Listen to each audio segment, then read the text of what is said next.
Kia ora and welcome to the Aotearoa Rugby Pod for another big episode off the back of the Six Nations. Some great games on the weekend. France getting up, Ireland getting up, Italy doing their thing. Lots of entertaining stuff there. We'll look at that, how the teams progressed through the tournament, and take a little look ahead to that big matchup between Ireland and South Africa in July and how that might play out. I know you guys care about that because we had 983 comments across the two YouTube posts about Ireland versus South Africa as the best team in the world. People are fired up. The Brumbies got up. We didn't see that coming, did we, Jip? They got up and beat the Highlanders, the Hurricanes and the Crusaders. The Crusaders went down. What's going on there? Lots to talk about this week. A massive turnaround in Aupiki as well, with the Blues getting up and really giving it to the Poa. Some really cool questions as well from you this week that we'd like to get into as well. So before we get going, James Parsons over here. Mate, we've been talking about the Brumbies. Something changed. Between them and the Waratahs, I'm being made to look very silly. Very silly. But I mean, in all honesty, I do like it because it's actually becoming hard to pick. Yeah. And I do regularly talk about, I suppose, that unpredictable nature of the NRL. And I feel like it's engaging. The crowds looked good. It was, I think each week's getting better and better and more. It's telling a more positive story about Super Rugby, which is exciting for the game. Yeah, and we'll be looking at that in our tipping competition a little bit later on. Of course, the winner of our tipping comp gets to come on the show at the end of Super Rugby. Tipping comp, Bryn Hall, you're not walking away from that yet? What am I, 198 or something like that? Is that right? Yeah, 198. You keep on picking the Crusaders. And so I will, mate. I'll keep doing it for the rest of the year. Attaboy. Yeah, it's been tough. I think more so just around, coming back to what Jip was saying, I think the competition side of it, you don't know who to pick. And I think we've talked around it, the last 2 to 3 years, the competitiveness of the competition. And so we've definitely got there in the first 4 rounds. And if you're a Crusaders fan, yeah, she's a bit tough, but obviously got the old derby coming up at Eden Park. So hopefully the boys can turn a corner and take some positives, which I thought there were a lot of positives. I know they didn't get the result done, but considering how close that game was, they probably should have won that game in the last couple of minutes where, the Hurricanes scored it at the end. Yeah, we'll get onto that game. It's always a thrill of my year when we go, who's going to pick who, the Blues versus the Sailors. So we'll do that later on. But let's start with the Six Nations. Well, Ireland get up. And so that was a close fought win, though, wasn't it, over Scotland? It wasn't easy. No, and I mean, they had a lot of opportunities. They weren't as clinical as they probably would expect. They had 21 turnovers. So a team known for their systems on attack didn't really break down the Scottish D to get, I suppose, a clinical victory as we've sort of been used to. So it's sort of 2 weeks in a row that they've sort of struggled. But win's a win. They get there. Although even on the other side of the ball defensively, for Ireland, they tackled around 83%, but similar to England the week before. Good line speed in their catch. They caught Scotland. They only allowed them 26% gain line. So, I mean, you're not going to win a test match. Although they came close through probably the eras of Ireland, that defence is still a big weapon of the Irish. Even though their accuracy may read low, if you actually watch it and go into it, it's pretty effective. What had Scotland and England done to maybe the Springboks could look at when it comes to facing them later in the year to really stop this Irish team from getting into their stride? Yeah, well, I think more so on the weekend, the turnovers were a big part of that. And, I think for the South Africans, when they had that result in the World Cup, the physicality at the breakdown and being able to slow down their ball is going to be pretty important. And the high line speed pressure that they do bring seems to give Ireland a bit of, I guess, difficulty. And you look on the weekend, I think in the first, in the first half, the Scottish were over 100 tackles and 174 tackles were done by the 50th minute.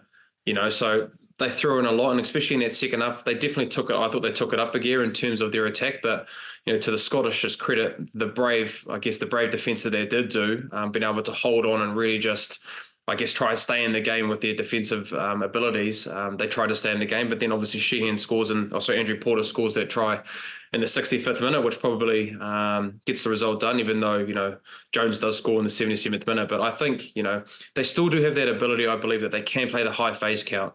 And so, that takes a lot of ability and, I guess, discipline in terms of being able to try hold on to the ball and being able to be clinical at the breakdown, which they did do. But to Jip's point, when you've got turnovers like that, that's probably something that we're not accustomed to seeing from this Irish team in the past 4 years. So they'll look to want to clean that up. But I think knowing the South Africans and how they defend, they'll know that they're going to have to tidy that up, and knowing that there's going to be some physicality at the breakdown and some high defensive pressure coming to them in that test match series in South Africa. They're a very well-drilled team, but also their discipline, like 4 penalties to give away in a test match, that is not many. Like, you're not giving the opposition any chance to get their game going. And then defensively, they didn't allow them to get across that game line. So they sort of stifled Scotland's momentum. But credit to the Scots, they kept coming.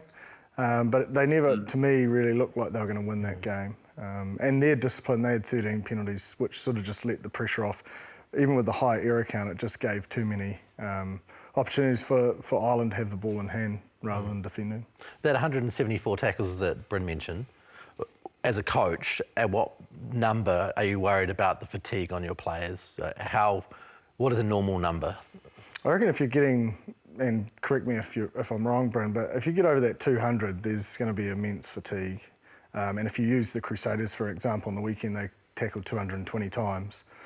So there was only so long they could hold the Hurricanes out. They did actually a formidable job to be ahead at that point of the game through their defence. But as we saw, they eventually got over and won that match.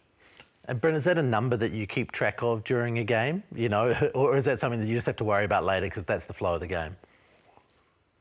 Yeah, you don't, in game, you don't have a real clear idea around what it might look like numbers wise, but you get a feel in sense of if there's a lot of mistakes that have happened, and unfortunately the Crusaders at the moment, it's a continuing theme in their attack at the moment that the word's been used clunky, which they're giving teams a lot of opportunities to then attack. So I think when you kind of do feel it, and then I guess it's been able to find solutions so you don't continue to keep tackling, whether that's going to your set piece, being able to get some dominance in that way, or kicking game with the contestables to get the ball back and trying to, I guess, nullify the defensive numbers that you are clocking up. So yeah, that 200 or 230, when you get into that kind of realm, it's pretty hard. It's pretty hard to be able to then try and sustain that for a whole 80 minutes, which we probably saw on the weekend with the Hurricanes coming over the top in the last couple of minutes. I think coaches would be aware not of the tackle but of the possession stat.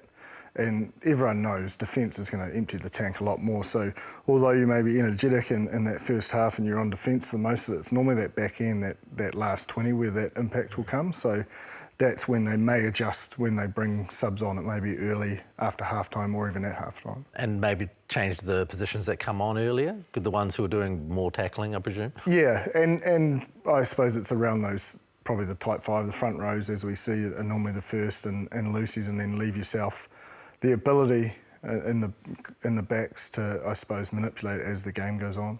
I'm presuming that most of those tackles are happening in and around the edges, Bryn, so it's not such a big worry for a halfback in behind. You're just telling them, hey, get in there, boys, get it done. Yeah, it's certainly not me getting into the high tackle counts, but yeah, you like your Tom Christie, your Billy Harmons, and your loose forward trio, they're in that kind of 25 to 30 realm, which, has tended to happen a lot in the last couple of years, especially when I was with Tom Christie, he'd have those kind of tackle numbers. And so, yeah, it's a war of attrition, and your bench is pretty important coming on in those last 20 minutes. And I guess the depth in your 23 is pretty important when you've got, 200 plus tackles. Mate, Finlay Christie, 11 tackles on the weekend, top tackler for the Blues. So he's getting out there. I don't know what that says, but I don't think you want your halfback being your top tackler. Yeah. But not that they conceded points. No, they didn't. They defended. It was the same against the Drua, isn't it? The Blues' defence is pretty well drilled. They probably just haven't got that flow on attack as we saw in times in rounds 1 and 2. But just to go off a little on the Irish as well, I thought Jamison Gibson Park was probably the best test match that I've seen him play, considering what was at stake. And I think with Johnny Sexton leaving and obviously Crowley getting into the swing of things at international level, I think the identity more so has gone through Jamison now, and how his kicking game, his running game, his decision-making skills. I think, arguably with DuPont being out, I'd arguably have to say, he'd be in conversation for best player in the world, I think, considering his Six Nations form and how he played on the weekend. I'm a big fan of Jamison's, obviously. Yeah. And Bryn knows halfback play a lot better than me, so he's probably seen it. But I do think Johnny Sexton being removed has freed up a lot of players and probably allowed them to contribute a little bit more during the week, Bryn. That's a big part. They can sort of own this team together now. And although they've probably just scraped in the last 2 weeks, I think they're still operating pretty efficiently. So if you look at the fact they've won the last 3 against South Africa, now going over there in July, and I know we haven't seen South Africa since the World Cup and we'll only see them probably once before that series, would you be confident that this Irish team will head over to South Africa, presuming it's a strong South African side, to pick up a Test series win the way they did in New Zealand last year? Oh, I think they can do it. There's no doubt about that. But they are going to face tougher conditions than they did in New Zealand. Like, I'm assuming they'll be on the high veld. Like, as much as you can prepare for that, nothing will prepare your lung capacity for that. So I think that element, whenever they get over there, how long they get to train in these environments will be critical. And because it is, I suppose, 1v2 in the world, you'd have to think Russie isn't going to blood too many. I think he'll see this as a notch on his belt. So no doubt South Africa will have their main guys in there as well. You never know though with Russie. Anything could happen here. We could almost see an 8-0 split on the bench, couldn't we? Who knows? But I think what Jip said when it comes to the conditions, it's both of us have played there and how hard it is. You can prepare as much as you want, but the lungs are burning that first 20 minutes, especially if it's in Pretoria or Johannesburg. I'm not too sure where it is, but presuming that it's going to be in one of those 2 stadiums throughout that 2-match test series. But correct me if I'm wrong though, they do play in the URC, the Irish teams, the URC Cup. So at least they might have a little bit of understanding what that preparation might look like, and I guess the idea of not being able to breathe nicely in the first Test match possibly. But it'll be a tough one, and no doubt the South Africans will be ready for that. And by the comment section, they'll probably be seeing it as a nice egg to see if they're the number 1 in the world still. Well, that'll decide it. Let's be honest. The discussion we had will be decided in June. Yeah. Well, I mean, it was interesting because people were like, well, don't we have a World Cup to decide that? And you can kind of see it. That's quite simple, but the world's not that simple. No. The world's not that simple. World Cup champions maybe is the right call right now, but... I think anyone would take a World Cup, as I said last week, the best team in the world. Yeah, 100%. Now, France. I'm really interested to see what you guys thought of Ramos at 10. I mean, obviously his goal kicking is sublime and it helped them get that win, but Ramos at 10 in Test football? I think the whole team around as well is starting to find their groove. They looked extremely powerful. I thought for England as well, I just thought it was a great game of rugby. Went down to the wire, obviously, full of attacking flair. But it's the consistency for both teams. I feel it not only week to week, but throughout a game. Just those peaks and troughs and how long you remain in those are going to be critical. But from an All Blacks point of view as well, I think England can be really confident with the opportunity they have coming down here now. They seem to be in a good groove attacking-wise, but defensively, yes, again, some of the Ireland, a little lower percentage, but they held the French to 36% gain line, which we know when the French go well, they're sort of 55, 60% gain line because of their miraculous threats of Dupont and that. Brendan, the English did really well in and around the half-time on either side, and the momentum swung considerably at times during that game. So when England had the momentum their way, what were they doing best?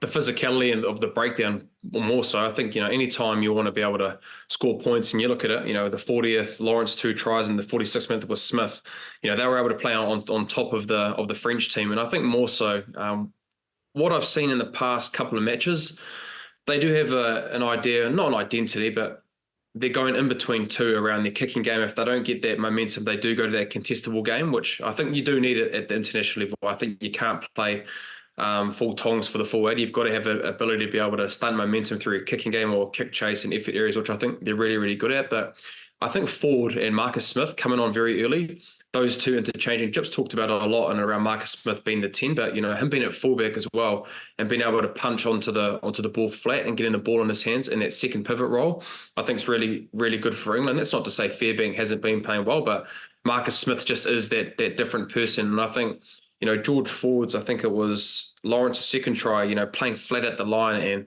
the likes of Underhill and Earl getting over that advantage line nice and flat. It's a great DNA for their attacking ability. So, coming down to New Zealand, you'd hope to think that they want to try and replicate that attacking ability that they've had in that Six Nations competition. But Yeah, I think, look, for that 21 points in 6 minutes, it was pretty good in terms of their attack. And I think for the French in that first half, their counter-attack ability was really, really good. And, the loose balls and being able to play that counter-attack was really good in that first half for the French, scoring, a couple of tries. So, but England, I think, they're in a good spot. And I think moving forward, you'd have to be happy considering where they were 12 months ago. And we weren't exactly giving them positive reinforcement around how they were playing. Was that the best, most unintentional try assist for Fiku's try ever? Like, how many times have you seen a loose ball just get hacked and land in the midst and they score a try? Like, I just couldn't believe that. I had to rewind it, going, did he just fly hack that? Definitely did. I've actually never seen someone who hacks it lead to a try. And just one more thing, I think this is quite how I want to say this, but I think if Gadek, the number 9, if he ended up starting, I think for the Six Nations for the French, and obviously Luku was there at the start, but I think they're a different team.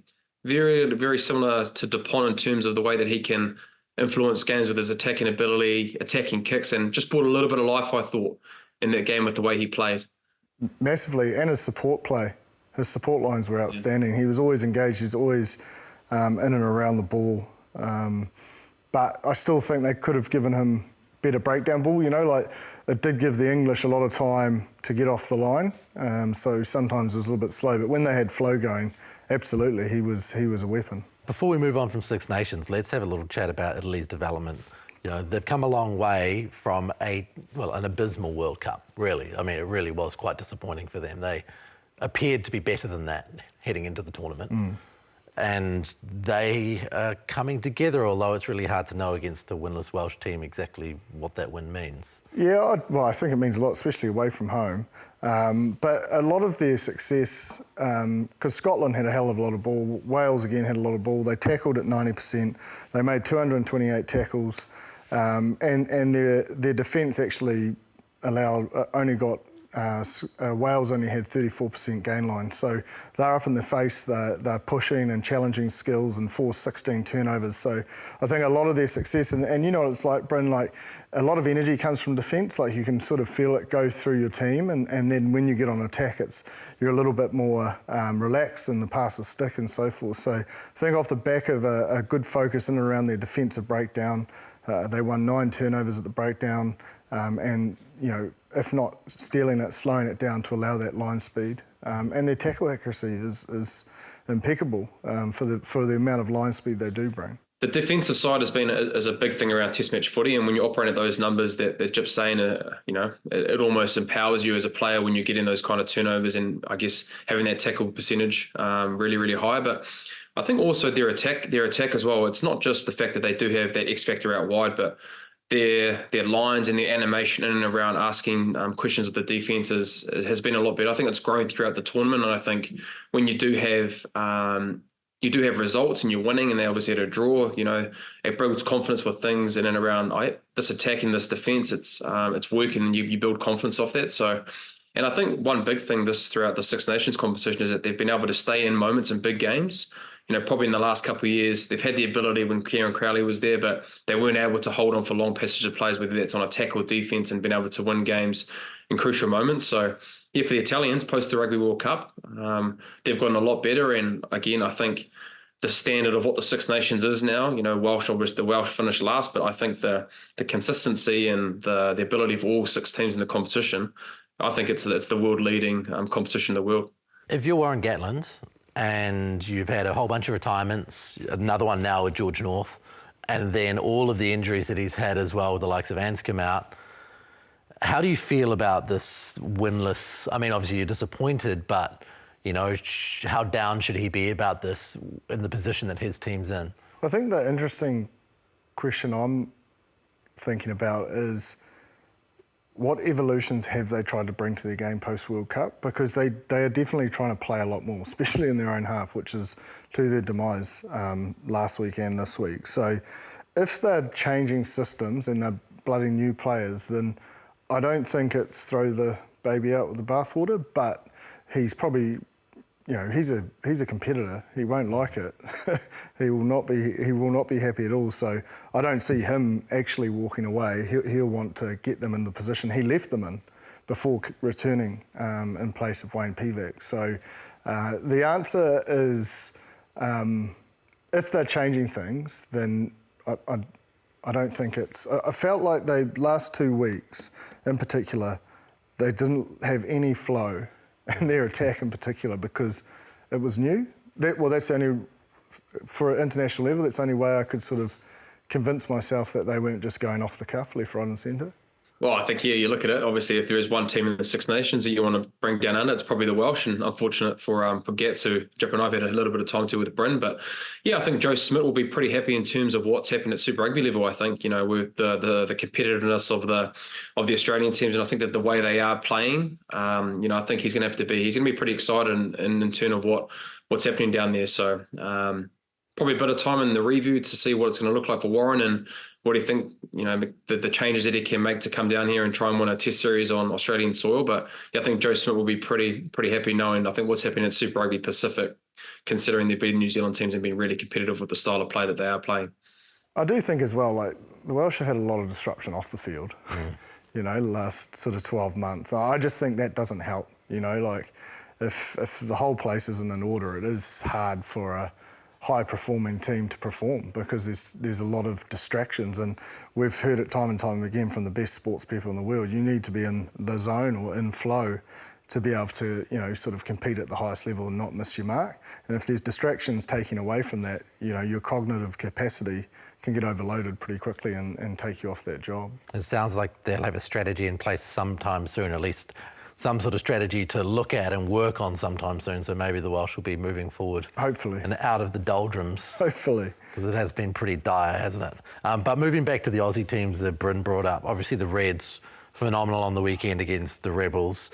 The Brumbies, we touched on earlier, somehow getting up over the Highlanders in Dunedin. And the Waratahs, a team who have only got one win, but probably deserve a whole bunch better than where they're sitting on the table right now. They've been competitive. Yeah, I mean, depending on where they finish, they may look back at rounds 3 and 4 and be a bit disappointed they didn't make the most of those opportunities. Again, it's another side that is putting a lot of defensive pressure. The result against the Crusaders was through defensive pressure, as mentioned previous weeks, and again, they had that defensive pressure against the Highlanders. And they brought it against the Blues. And the Blues, who are a team that have been comfortably getting over the gain line. But the last 2 weeks, it's sort of, I feel like their breakdown speed hasn't been as quick as what we saw, particularly in Whangarei against the Drua. They were really vicious in their cleans and allowed a guy like Stephen Perofeta to dominate. At the moment, he's carrying so many times because the breakdown, I think, is a little slower. So rush D, like we saw against the Hurricanes and the Waratahs, is forcing him to carry because he can't risk that pass. And that's just stemming their whole flow. And then you lose someone like Rico early. I think they'll be really happy with that win to escape out of there with 4 points and get back home for the big derby. But they're going to, like, the Crusaders will attack that breakdown pretty hard. So I think that's the key area of focus for them because every other part of their game is going really well because defensively they held on strong too. Like, man, I made a note of Finlay making 11 tackles and I still feel, again, it's a breakdown issue because he's having to slip in because you're not slowing their ball. So he's having to make those tackles or put himself in a position where there's a hole to make the tackle. Great job, but we always used to look at that, our halfbacks tackle stats as a type 5 because, our coaches are like, man, if your halfback's tackling too much, you're not doing your job. So the ability to slow that ball and get time to get set and get the right people in the right positions should make their defence even stronger to break down. What did you see from the Blues, Bryn? Yeah, I think it was that. I think the physicality battle, Jip loves the stats around the gain line. I think, in the first half, it was 68% for the Waratahs and 56 gain line percentage for the Blues, So when you're talking around the Blues and when they're all firing, that gain line is pretty important in terms of their breakdown and being able to get quick ball. They're under that 3 second, what Finlay Christie gets there very quick and they're able to play on top of things. But I think also as well, look, they did have 2 tries disallowed, which probably could have helped, and it doesn't help when Stevie obviously had the kicking, didn't kick very well, which we know he'll go away and be better in that. So there were points out there that they did leave, but I think, between the two teams in the first half, there were 20 errors between the two teams, so it felt a very stop-start game, and the Blues weren't able to score those 2 tries and weren't able to accumulate points through their kicking game with Stevie getting those points. So in the end, I think, getting the result and being able to get a win ugly like that, ideally, Vern Cotter and co will be able to talk around what they can do to get better. But considering being in Sydney against the Waratahs team, who I think, argue could have won that game, but discipline issues for them were pretty bad. I think they had 11 penalties within the first 55 minutes, so they didn't help themselves. And so it seemed like both teams weren't able to assert dominance for long periods of time. And, it kind of felt like that with the scoreboard in terms of being a low scoring game. Yeah, and like you say, I was quite surprised how high the gain line percentage for the Blues was, because when you look at defenders beaten and clean breaks, like 5 clean breaks and 12 defenders beaten, for a Blues side, you're so used to seeing 30 or 40 defenders beaten, probably 10 or 11 clean breaks. So they did have that fastball, but they didn't utilise it as well as we've seen. And I think, as I say, I just think there is that line speed pressure, and everyone knows how important Stephen Petafeta is to the Blues now. They're really trying to challenge him and his skill set and how he's operating. So you'd love to see, if it's Bryce Heem at second five or whoever it is, just take a little bit of pressure off, maybe promote themselves as a first receiver and allow Stevie that time to bounce out the back, like we always saw Mo'unga out the back of Havili. And I think Goodhue would come on that downline, Bryn, and allow that freedom to free that ball up the back and just buy Steven some time, because if he gets that time, similar to Damien McKenzie, he has the ability to just hold that ball and put people in holes. Stephen Petafeta is having a terrible day off the tee. You can see something's not going right there. And, the game could have been iced a little bit earlier if those things had started going over. As a captain, when you see that that's not going right, were you surprised that they didn't tap him on the shoulder and say, hey, Zahn's going to have a crack at this, or someone else is going to have a crack at this? No. I think if he was a new kicker and you didn't know the history, then maybe, like Bryn did on his debut for me. Let it go, James. You'd yank him, you'd get rid of him. But for Stevie, he's so good. Like, it was just an off day, and I don't think anyone, if he was struggling mentally, he'll pull himself. Fair enough. Let's get back to Super Rugby. Crusaders 10, Hurricanes 14. Obviously a massive result, one, because the Hurricanes are an outrageous success at the start of this year, and two, because the Crusaders are the exact opposite. Interested in both of your takes on this. When you see what the Crusaders are doing, where do you see the main problem? Well, I actually think they made a step in the right direction last week. Their efficiency at set piece was at 90% line out time, 100% scrum time, so that was helpful. I think they really knuckled down in their defence. The one area that they're struggling to get going is breaking down the opposition defence. So I do think it's the attacking side of the ball. I don't think you can question, because defence is a ticker thing. You can't question their effort. But even that example before, so often we've seen Havili play that role with, imagine a Levi Almore. If we could get him, only 2 carries on the week, and get him on that down line outside Havili's shoulder, promoted off the rolling maul, and then buy time for a Hoihepa out the back. I know it seems simple, but I just think that's playing more to their strength.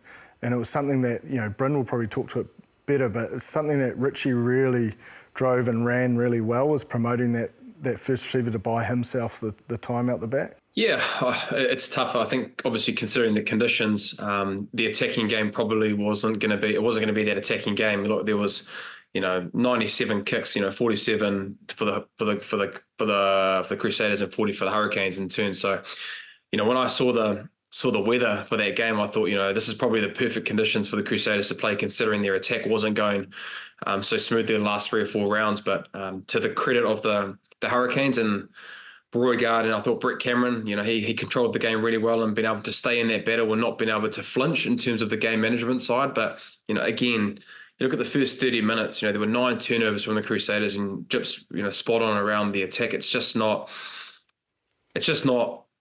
firing on all cylinders at the moment. And that's to come back. I think, they've had changes at 10s, they've had changes at 9s. There's been some injuries that have come in throughout the week and over the last couple of weeks, but, that's no excuse. And knowing that environment, the attention to detail and the preparation side will be really good and around that group. So I think accountability individually, I think, is a big part of that. When you're making errors like that, you can get away with errors when you're under pressure and you're trying to get that ball away. But when it just comes back to your own individual responsibility of getting the right thing at the right time, they're not getting that done at the moment. And so, but to what Jip said, I think there has been an improvement of the where they are going from where they went against the draw.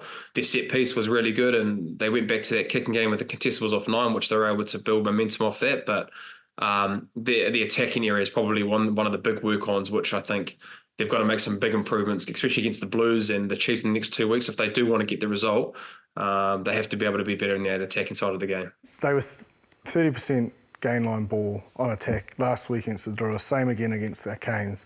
Like, for me, there's one player that just is glaringly obvious that can get across the gain line, and that's Levi Aumua.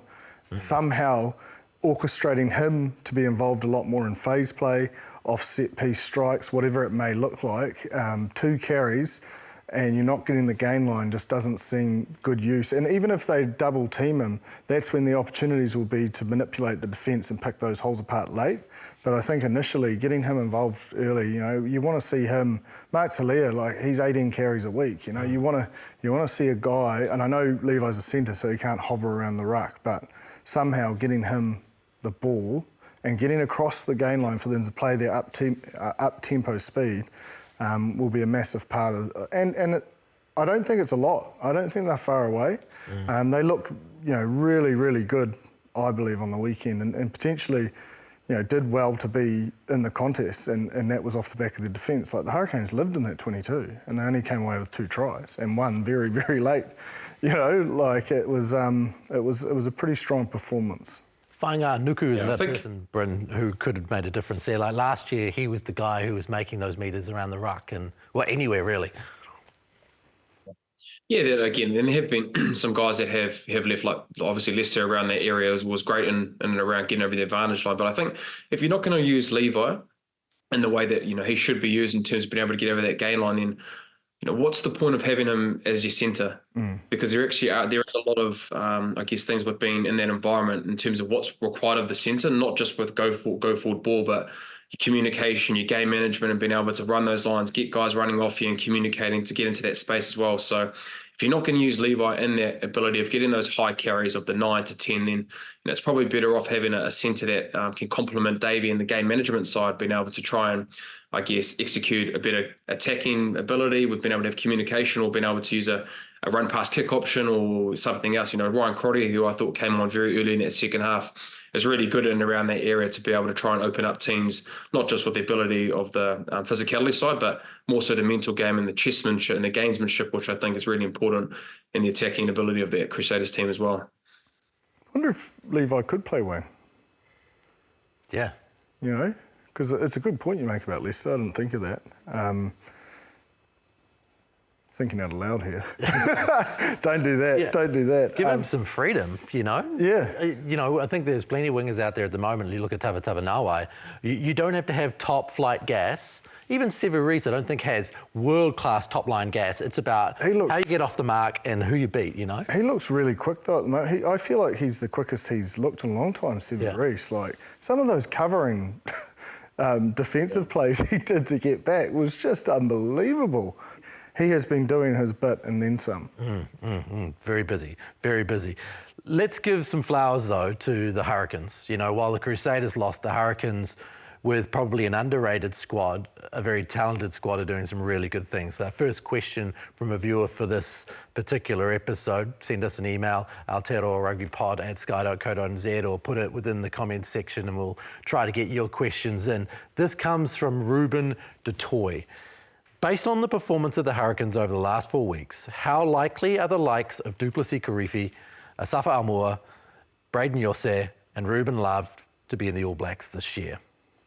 Well, they're definitely in the discussion, that's for sure. And I think Duplessis, Kirifi and potentially Asafa Aumua are givens because they've all been in that All Blacks 15, so you'd have to think they're on the trajectory to the All Blacks. The other two are definitely probably the next 4-year cycle and building towards the World Cup, but Yose Man, like I texted you guys after that game, I said, I want to talk number 8s because like he was just so impressive. At both sides of the ball, busy, through 60 minutes, he got 13 carries, 9 tackles, and those 13 carries were 69 metres, and he's just rapid, he's something different, and then you look at Cullen Grace, I thought Cullen Grace was outstanding as well. We've got his stats here, 10 carries, 18 tackles. Hoskins Tutu's been playing well. Luke Jacobson's been doing a great job. There's Kalen Boshier, who's playing at 7, but he can play 6, 7, 8. He fills that sort of Blackadder role in this All Blacks mix. So there's a lot of players putting their hand up, but Yossi in particular has had now Artie's gone, he's getting some regular game time, but even when he got game time last season, he did some freakish things, particularly off the back of a scrum with his pace. And Ruben Love, I just think it's a matter of time. Yeah. Like he looks in the best form I've ever seen of him. He looks really comfortable. Hopefully his injury's not too bad. He looks quick too, Bryn. The way he got back to stop that try from happening and dive on the ball. Rapid. Yeah. I think if you're coaches, you love seeing those kind of efforts. I think when it comes to, the international level, working off the ball and being able to put yourself into places, which is, I think, important in international rugby, and Ruben Love can do that. His distribution we've talked about in the first 3-4 weeks to get the ball across. He did it again on the weekend. He was able to get that ball pass to Naholo on the edge with pressure on, which is really important. And, I think the comeback with Brady and Yossi, you look at, I think why the Hurricanes are going so well at the moment, it's the post-contact meters. Lakai and Yossi are at the top of the competition when it comes to post-game line meters, So I think with the attrition of what's required at the international level, if you can do that at Super Rugby Pacific, it gives you a great opportunity to go at the international level to be able to do that as well. And I think also the probably unsung hero, I think, for the Hurricanes is Brett Cameron. He leads the competition in kick meters, and Jip, how important it is to be able to try and win games through your kicking game. And it's such a big part of the game now to be able to play with the ball, and whether that's contestables or kicking long. And I think Brett Cameron, he's been an unsung hero to be able to put that team in the right parts of the field, along with Roy Guard, who again was unlucky to not get that try. That heads up play would have been a highlight reel for Jipper. The knock on. Yeah, I think Roy Guard, Brett Cameron, and Ruben Love, the spine in terms of that Hurricanes team, along with that forward pack of the Lucies, they were my pick. They were my dark horse for the year, and they're living to that at the moment. Can I just give a shout out for the rules as well? 41 minutes in play. That's the first time I've seen a Super game go above 40 minutes. Yeah. And every other one was sort of around that 38, 39 minute mark. So it is having an impact, the adjustments they're making, which is giving us a better spectacle. Just because you said that, I'm going to have a crack at the rules. That Roy got knocked down was ridiculous. Like, to me, and I know it's part of the rules, so, so be it, they got the call right. But the ball carrier should be the one who is responsible for whether or not the ball gets knocked out or not. I think in the tackle, if you intentionally slap the ball out of their hand, that's their fault for not securing the ball properly. Surely the onus has got to be on the ball carrier, not on the person trying to dislodge the ball. Nah, I don't like that. Why is that? I just think it's a deliberate act. It's like, it's just a negative play.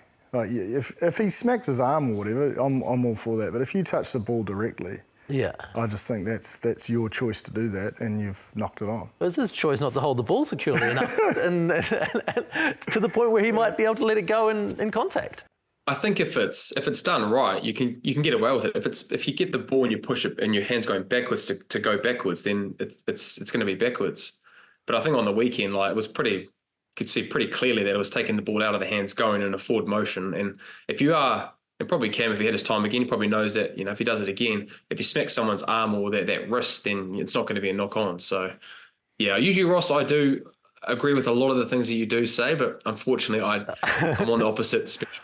I'm going to die on this hill. I just think that's ridiculous. But, it is what it is. Yeah, I would like it in the sense that somehow a game puts a responsibility on the ball carrier. Because a lot of the game is revolved around the defender making decisions like tackle height. Close to the line, you've got to have your hands behind the line. But how are you actually going to tackle a guy that's about 30 centimetres off the ground? You don't want to hit his head. Do you just let him score? So from that aspect, I could like it that there's a rule that puts the ball carrier on notice. Look, I appreciate you trying. I appreciate you trying to appease me, even slightly. Actually, we've had a really cool viewer question come through while we're on viewer questions from Drew Muir. He's talking about a suggestion he has for the bench, and this really sparked my interest. Increase the bench to 10 players, but allow players to only use 5 substitutions, similar to football or soccer, wherever the hell you are in the world. Reduce the number of subs able to be used, would add in some fatigue, particularly later in the game. More tactical, strategic thinking required from the coaching teams. You like the idea of that? I do, because it adds a layer of, I suppose, skill from a coaching point of view. The only thing that comes to my mind straight away, and we've sort of already spoken about it off air, but is what happens around an injury. If you've used your 5, can you still sub, or are they down to 14 men? That sort of impact. And I'm just thinking we're trying to get, we're going to this 20-minute red card, hopefully worldwide, to keep 15 on 15. It's just trying to think out how that may impact. Or are you just holding onto 2 subs just in case for an injury late in the game? I'm not too sure. Yeah, you'd have to think you stick with the similar rules to now, do you? In that when it's over, it's over. Once it's done. But when there's an injury, if you've cleared your bench, they can send someone back on. Yeah. That's been subbed if they're not injured. Yeah, you might end up with people doing some interesting things, like Rasi might pick, 5 props and end up running a whole bunch of different scrums over the course of the game. The selection would be different, because if you've only got 5, then you've got to have 3 props that are on the bench. But then saying that, you might see actually a different way of being able to play rugby. It might be, a lot less kilograms in the front rows, and they might have to drop a few keys if it was down to 5 players, and you might only have 1 back, or you might not even carry backs back in to be able to, guys play multiple positions, whether it's a winger that can cover 9, or a 12 that can cover 10, or 15 that can cover 10. So yeah, it'd be very interesting. It'd be very hard as a coach, I reckon, if you had 5 players to be able to choose from for the duration of an 80-minute match. I suppose it would have to be inclusive of injuries. I'm just thinking, because what's the point? You can just go up to a player and say, look, we want you off, mate. Just fake an injury and we'll get Barry back on. Yeah, so, I like that doesn't already happen. Yeah. That does happen, doesn't it? I'm not sure. You're not sure? I'm not sure. You've never been involved in anything similar to that in your time? Not at all. No. Not at all. Never. Friend, you've never had someone tell you, geez, got to go down, mate? So we've investigated it. Let's have a look. Maybe give it a crack in the Good trial in the NPC, Yeah, and see what happens. It certainly would make it interesting to see how it would all play out, add another little element of intrigue to the game. Yeah. But, I mean, do we need more elements? Rugby's a pretty busy game. Not another one for people to argue about, preferably. Yeah, I know, but that's the point, isn't it? 41 minutes in play. 41 minutes in play. Let's just hammer that home. Yeah, plenty of ball in hand. Geez, I tell you what, in the Chiefs-Drua game, there was plenty of ball in hand, plenty going on there. That was one of the most physical displays of rugby, both attack and defence, I've seen, man. They were absolutely belting each other. Like, it was fierce and entertaining, both, 6 tries to 4. Really impressed with the Drua's ability to go to contestable kicks. They got a try off the back of one, playing in the right part of the field. But as we know with the Chiefs attack, it is one of the most clinical, and if you are going to run a rush D, you need to make sure everyone follows in, and they were caught short a number of times, and Damien did his thing. God, he played well. Yeah, he's in pretty good form. Man, so his passing, Bryn, was just exceptional. Not only the short balls, but the cutout ball. If you can give Damien and your forwards as that first pod, you can run your lines and be real deliberate and being able to suck players in.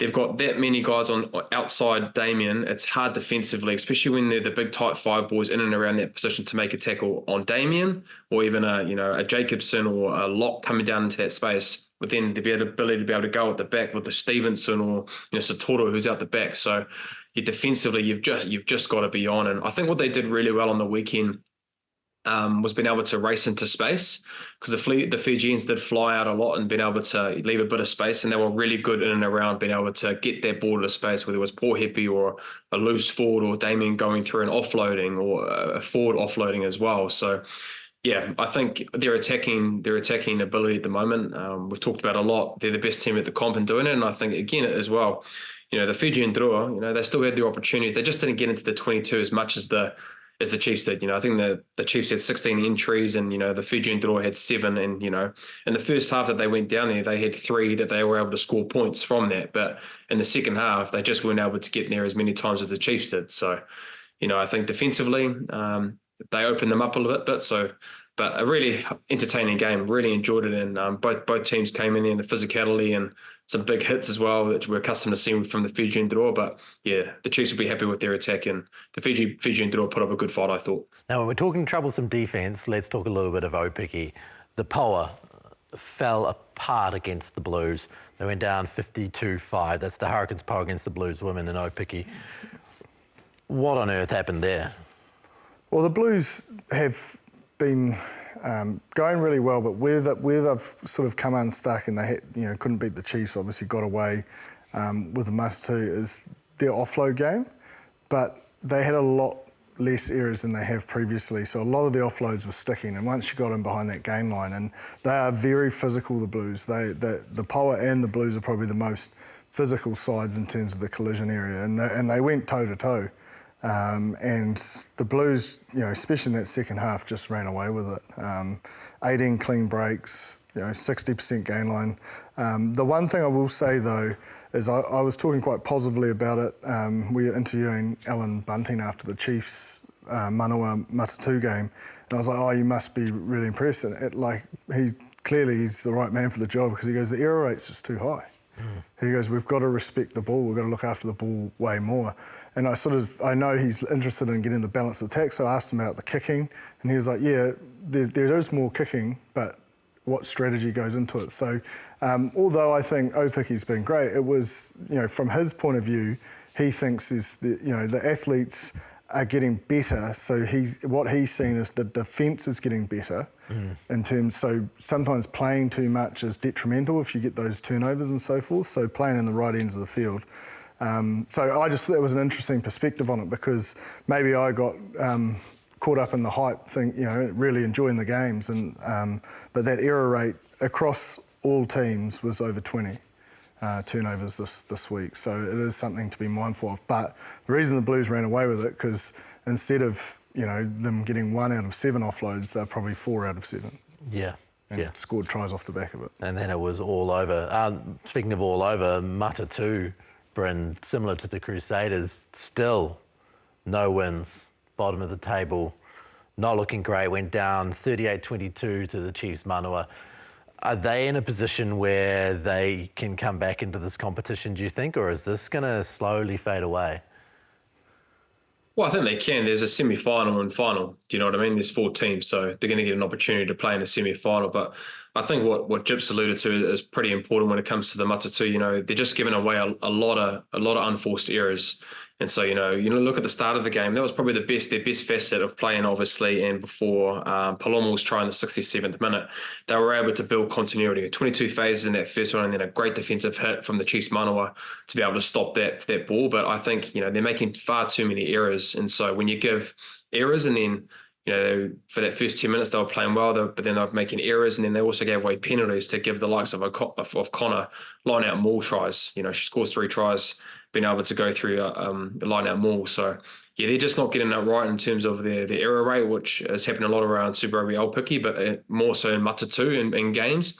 And then, giving away penalties in turns to give, the Chiefs line-out set-piece mauls inside the 22. You're going to score tries against them. So they have time. Like I said, they've got semi-finals coming up, but if they can take what they did in the 22 phases and then Palomo's try, and they can get away those errors, then they do have a chance, because they do have some good quality cattle within that squad. But whether they can do it moving forward, I'm not too sure. Well, Matatu have got the Blues this week. You mentioned before that they're pretty physical in that area. And it's away from home for them against the Blues. So do you see any chance of Matatu getting up in that game? I do, because without the Chiefs maul, they potentially still could have won that game. Like that was the difference. One maul was 30 out. Didn't even matter, it was in the 22. They took it to the line. So it's pretty brutal, that Chiefs maul. It's not as effective for the Blues. So I think they're in this race a lot closer. But off the back of that performance, you've got to think the Blues are going in pretty confident. with a spring in their step, and at home, double header, you'd like to think the Blues will come away with a result. Well, it's the Parsons. Well, I would like. Yeah, that's I would like so. Exactly. Well, we're going to go the opposite way now because we've got the Parsons double header. There should be a trophy for this week of some sort. I might win it for once. Yeah. There's a good chance you win both. Hopefully. Yeah. So what do you think, Bryn? Are you backing Mata too? Probably not backing them. I think it's tough. It's tough. I think considering what the Blues did in that second half, and just the error rate that I've seen the last 3 weeks, when they just haven't been able to hold on to the ball. So, I will go the Blues for this week. Yeah, here we go. True. Here we go. Yeah. Well, the big one's still to come later on when he's forced to. I feel like we've been jinxed. Now we got the whole jinx. He picked the power last week. Got soap in my mouth right now. It's like soap. He feels sick. The Bryn Hall Aupiki curse. Yeah. He did it to the power, now he's done it to the Blues. Oh no, it's a big year for Brendan saying things about teams out of Christchurch. He's already copped it once. Here we go. Maybe he'll cop it 2 more times today. We'll see how we go later on in the Super Rugby picks. Poa versus Manawa. Chiefs Manawa. Manawa away in Wellington. They'll get the job done. Yeah, same for you, Bryn? Okay. Rightio. Let's move ahead then, shall we? And get ourselves into the Super Rugby tipping comp. Go to the Super Rugby tipping comp, the Aotearoa Rugby Pod League. There's over 300 of you in the league. We've got a few people doing fairly well. Owen Carroll is up at the moment with 20 points. I'm down in 75th with 16. You're in 94 on 16 as well. Brynner is having a tough old time because of the Crusaders on 14 points. But there is lots of time to keep backing the Crusaders and watch that fall further down. Okay, before we get to the Crusaders Blues, which is later on in the weekend, let's start with our tips for the very front of the weekend, the Hurricanes versus the Rebels. That seems like a pretty straightforward pick there, Bryn. Yeah, I'll go the Hurricanes on that one. Yep, I will. Yep. Hurricanes as well. Brumbies versus Moana Pacifica, based on last weekend. Oh, God, both sides, they've confused me. I'm going to go Brumbies. Brumbies at home, man, they've got 3 wins from 4. Considering how average they've looked through most of it, they're actually in a pretty damn good position. Yeah. Not bad at all. Brumbies for you, Bryn? Yep, I'll go Brumbies. Okay. The draw at home against the Tars. Ooh. Man, they've had a brutal draw, the Tars. Yeah. They've had like 4 New Zealand teams and now a Fijian trip. I'm going to have to go the Drua. Yeah, I'll go Drua, but I'm a little bit nervous because we expect them to win.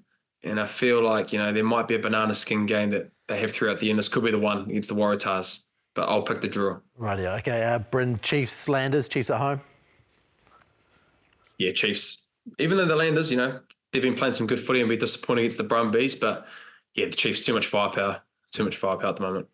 I'll get Chiefs for you as well. Okay, here it is. The Blues against the Crusaders. Blues at home.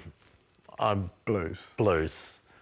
Bryn, the Crusaders haven't won a game away from home and a world of hurt. Look at the face. There is no part of you, your heart, your head, that thinks actually this could be the Blues.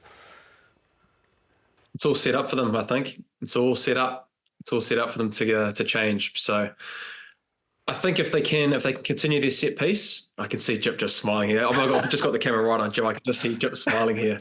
I think with the set piece, if they can get themselves a bit of dominance around the set piece, and they can kick well, and they can make it really tight, because it has shown in the past if it does get tight for the Blues against the Crusaders tend to come over the top. So I'm hoping that it continues that way, but very, very tough considering how the start has been 0-4. But I'll back the Crusaders up in Eden Park. I'm so nervous. Yeah. I just hope we're not the team that plays them into form. It's just, I don't know. I've just got so much mental baggage with the Crusaders winning last minute. But you have to think, if the Blues want to win, this title, like this is a game they need to make a statement. Next week, we might have to replace this with a lounge. Jip will be lying back, talking through his deep-seated traumatic past and looking to the Crusaders. There's no getting rid of it. Blind faith. That is the pick and comp. Get online, get to tipping.super.rugby, get into the competition, the Aotearoa Rugby Pod League. Winner of that league at the end of the season will get a spot on the show. We'd love to hear your thoughts when we get to that point of the season about how you felt it went down, and maybe challenge us a few of our picks as well. So that's the end of the show for today. Thank you very much for joining us once again on the Aotearoa Rugby Pod. You can catch us, of course, on all of Sky's platforms, on YouTube, RugbyPass's platforms, including RugbyPass TV. You can catch us as an audio pod as well. So thank you very much for joining us. We'll catch you again next week. James Parsons, thank you very much. As ever, Brendan Hall, appreciate it. Enjoy the game this weekend. Tormenting James Parsons probably in the WhatsApp group as the Crusaders once again come to Auckland and... No Ross, no Ross, no. Okay, well, that won't be happening. Thank you very much. Watch it play out on Sky TV this weekend. See you next time. Mā te wā.